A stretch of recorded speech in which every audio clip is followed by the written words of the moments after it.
The actual process of intermittent fasting is a natural process that should be a seamless part of our lives. And depending on our training load, our life load, our stress levels, depending on our gender, that will depend on when you fast, how long you fast, and how often you fast. When you do fast the way you should be doing them, they just happen. You don't plan them, it happens. You just skip breakfast and go do a workout and then don't think about eating lunch or breakfast till late morning, early afternoon. And when you do, you're not ravenous. It's just time to eat. Hi there. Today we're going to talk about intermittent fasting because with the holidays upon us, Thanksgiving's already come and gone, we are simply getting too much food. We all know it, we all dread it, it's the end of our season, we're not working out a ton, and so intermittent fasting makes sense right now.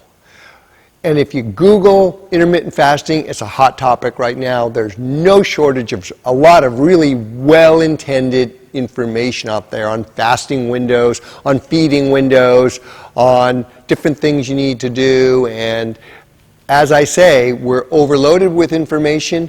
It's all super well-intended, but it's out of context and sometimes it's just frankly overwhelming.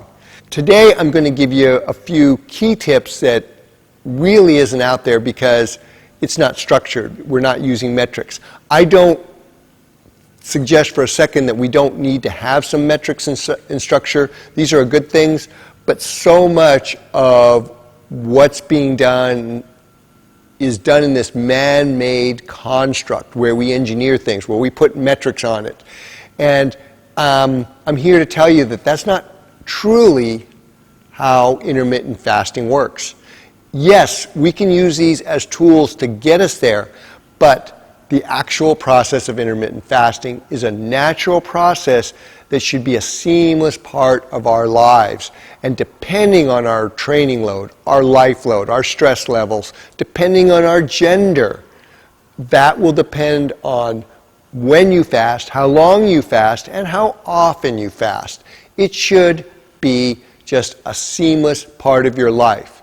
Because if you're thinking about feeding windows and you're looking at your clock trying to stretch that fast out, but you're thinking about food and you're nervous about making it right or perfect and thinking about what you're going to eat after, you've already failed at one of the key goals of the fast.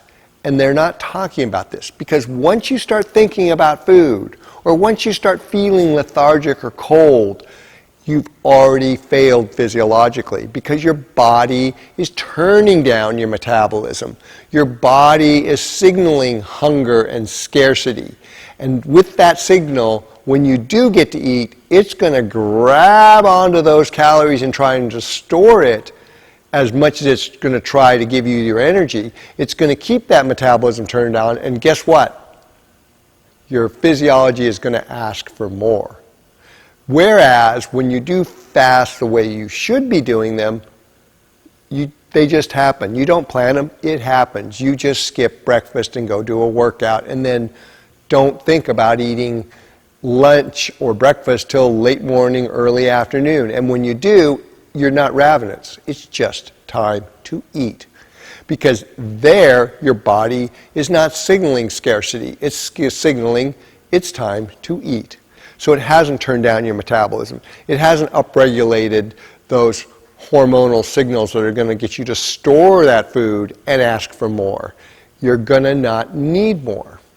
And this is the core of getting intermittent fasting right. So focusing too much on the metrics is one of the key problems. I'm not suggesting for a second we don't need some metrics as a tool, but being focused and using a highly structured plan is actually antithetical to the fasting process when it comes to the physiology. So, there are a number of strategies that can be employed beyond that timed window of fasting and that timed window of feeding, and actually much more effective at achieving the physiological goals of fasting over just that simple number that you went 3 3 days on a fast. Okay, so the first one, and a little teaser here, is making it doable. When you start Googling fasting, you see how people are doing these 24, 36-hour fasts, and then you hear other people doing 3-day fasts, or 7-day fasts, or 5-day fasts, or 10-day fasts. And we always want to do better, and when we see these bigger numbers, what do we want to do? We want to go bigger and longer. Well, you got to start where you are. It's like a general said, you don't get where you're going by starting there. You get where you want to go by starting where you are. So, when you're starting out with a fast, you got to start out with a fast that works for you. And if you're coming from a high carb camp, that fast may not be very long. A good friend of mine, Dr. Mark Cucuzella, who I helped get on the low carb bandwagon for sports, he told me and shared with me several times, and I think he shares this in his book, Run for Your Life, how when he was a high carb athlete, sometimes he would need to get up at 2 or 3 in the morning to have a bowl of cereal. He was so hypoglycemic. So for somebody like that, getting from dinner to breakfast, that fast is a win. You see what I'm saying? So if you're a high carb athlete, just starting to get from dinner to breakfast is a first win. And then being able to cut out the snacks and go from breakfast to lunch to dinner without snacking are another wins. That's how short fast can start, and those are wins, and those are achievable wins. Again, to keep from getting to where your metabolism is turning down and the signaling is turning up to want to store that food you eat rather than stop eating. So that's one thing. Make it doable. Gender's another big topic. Women, biologically, as I say, are saving and eating for 2. So, what does that say? It suggests that for women, a successful fasting window is going to be significantly shorter for most women. Once a female can get into an extended fast, not so much. But for effective fasting windows that are doable for most people in the context of modern life, a female fast is going to tend to be several hours shorter, at least a couple hours, but sometimes several hours shorter than a male's fast. There's hydration, there's other strategies that we've developed to help you do effective fasting. It's not perfect fasting, it's not even low calorie or no calorie fasting.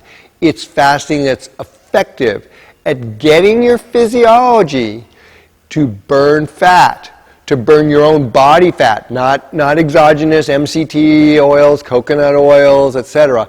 It's about getting your body to burn your fat as fuel so that you can reach your health and performance potential.